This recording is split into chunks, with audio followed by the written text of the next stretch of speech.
Hello everybody, welcome back. I'm MrRedClaw. Welcome back to another episode of Formula 1 2021 My Team Career. This time for the Singapore Grand Prix. Before you go to right, head down below, like and subscribe, does help a lot, and let's get right into it.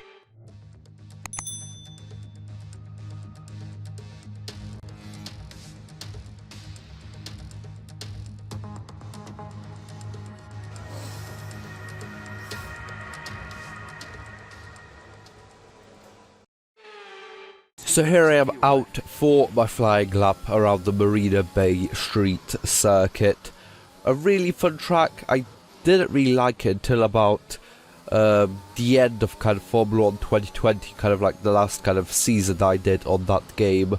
And since then I've just really enjoyed this track. I've just really learned to use the track limits, because normally, you know, just kind of mostly following the kind of curves, as you can see over here, the line, I'm not really sure what that properly called, but you know, like the racing line, there we go, the racing line, kind of lines, as you can see over here, the 3D ones, that show you where you should go. I kind of just mostly followed them, but now, since about the start of this game, maybe end of the last game, I'm kind of just taking it as kind of like a more of like a little bit of like a showing where I kind of should be on the track, but it's not really like where I need to be. I go out wider over here, as you can see.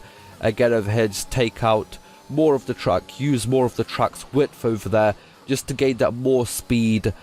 Over here, not really taking the corner too good over there, but still 1.5 seconds up, because my first lap wasn't really that good.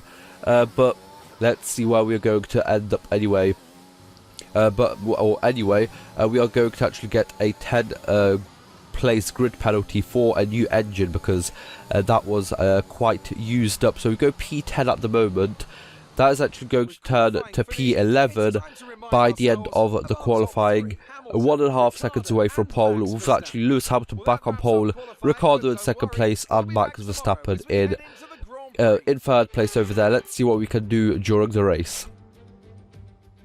Against the spectacular backdrop of the Singapore skyline, Formula 1 returns once again to do battle in what tends to become something of an endurance race, with the notorious sauna-like temperatures in the cockpit making for an extremely physically challenging Grand Prix. The Marina Bay Street circuit then has 23 corners, 13 to the left and 10 to the right, taking us a total of 3.1 miles around the landmarks of downtown Singapore.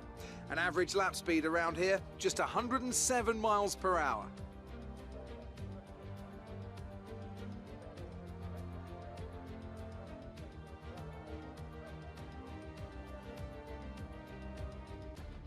It's time to take a look at our starting grid for today's race. Lewis Hamilton lines up on pole position, and P2 goes to Daniel Ricciardo, a strong showing from the Australian. Considering the rest of the grid, we have Verstappen, Perez, Lando Norris, and Giovinazzi, Leclerc, Joe, Ocon, and Jack Aitken, Tsunoda, Gasly, Nobuharu Matsushita, and Stroll, Russell, Vettel, Louis Delatraz, and Mick Schumacher, Lundgaard, Red, Mazepin, and Nicholas Latifi. And with lights out just moments away, it's time to go down to the track. So here we are lined up in P20. I guess it's not right at the end of the grid, but still quite far down. We definitely have to have a really good race over here to be able to score any points and kind of fight with Ferrari for that, I'm pretty sure, 4th place in the constructor standings. We are only 3 points away from them at the moment, and let's see if we can score any points in this race today, as we are starting on the medium tyre. Now, I said at the start of this season, I'm pretty sure it was maybe the end of last one, that the best strategy you can go for is start on softs, go for mediums in a 25% race. That's what you should do every single race.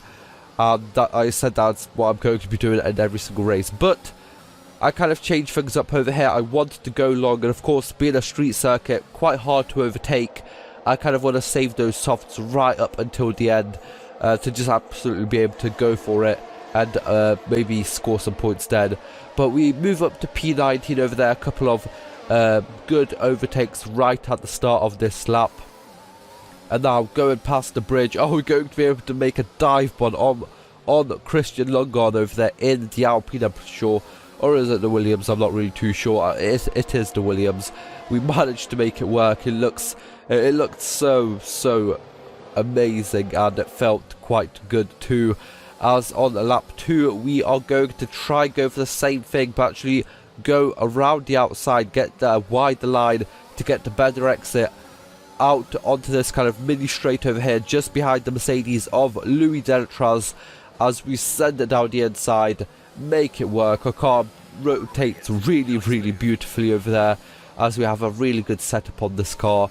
And of course, with the upgrades, everything is slowly but surely helping us.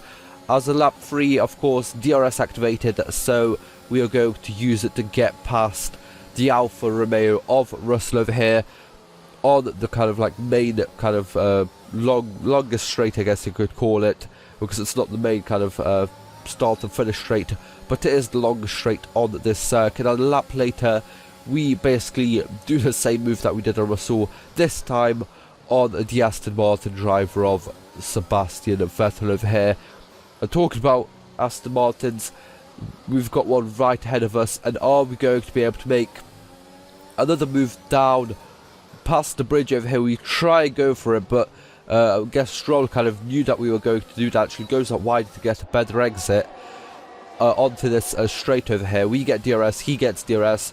We go around the outside as he was defending quite well over there, but we managed to make it work, and the car just, it felt so good. You could it just turned in so well, you know, compared to like what we had in season 1, season 2. This is just so much better. As a lap 5, we get past Nobuharu over there in, I'm pretty sure, the Alpine over there. I'm pretty sure. I can't be 100% sure because the kind of like Williams and Alpine colours are quite similar on kind of like on the kind of top left scoreboard, I guess you could call it. But we are up to P8, as quite a lot of the soft runners have pitted in for the one and only lap. So here we are trying to get past the AlphaTauri even of Gasly, and we just send it down the inside like we did on a couple of other drivers already in this race. And lap 6 already up to P7. Of course, we still need to make that one stop, but it's definitely looking quite good. As the lap 7 over here, we get we are right behind Tsunoda over here. Get up to P2 actually, because more people pit in for the one and only lap, and we just managed to make it work past Tsunoda over here, like we did, as I said, a couple of times now on many other drivers in this race already. But we're only halfway done. And once we got past Tsunoda on lap 10, I pushed on towards lap 10 from lap 7 to lap 10, pushing on the medium tyres, as we saw, opened up a really nice gap to Tsunoda. And now we are going to be able to go onto the softs and hopefully come out in a good enough place to be able to score some points during this race. We come out in P11 just behind our teammate, who's on the on the mediums. We are on the softs, and how far ahead is he going to be? 6.5 seconds ahead, as we get a warning for crossing the pit lane exit kind of line. And on lap 40, we actually set the fastest lap of the race, and I'm pretty sure that's the first time we've done that in this kind of on this game. So that is really cool, and it's actually going to stick right up until the end, because I guess it isn't the first time we've done this on this game. We were setting a couple of fastest laps at the Red Bull ring, but this is the first time we're actually going to get it after the race, and we're going to get an extra point for it, which is really nice. And you know, a couple of laps over there, closing at about 2 seconds a lap to our teammate Jack Aitken. We managed to get past him and up to P10, so that is 2 points for us right now. Of course, 1 for P10, 1 for the fastest lap. And on the last lap, I really tried to get up to Guan Yu Zhou over here in the Ferrari, but it just wasn't enough. Our car, you know, the tyres were just about going off at the end over here. We were really close, 2/10 off, but you know, P10 from P20 and the fastest lap is really good. You know, not the most points, but still points nonetheless.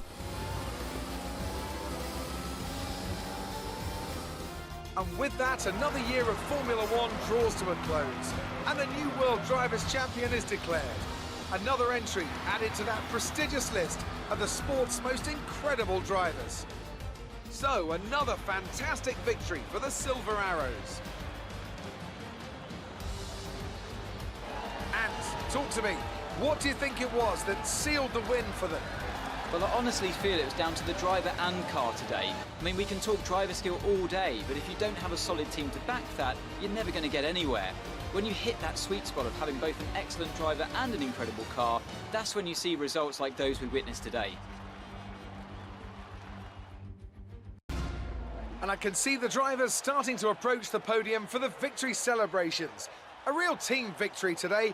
Everybody played their part. Congratulations then to Mercedes, your race winners today.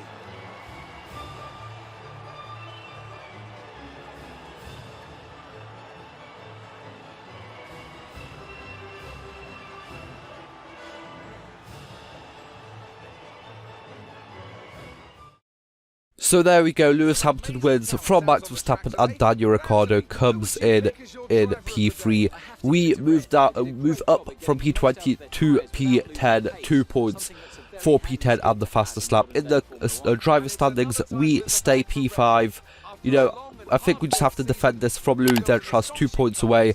And in the constructor standings, 11 points away from Ferrari, I'm pretty sure that was. So hopefully we can score enough to overtake him in the last race in Brazil next time around. But I guess we are going to see. But for now, let's go. So if you guys enjoyed, like, share, subscribe. See you guys next time. Bye-bye.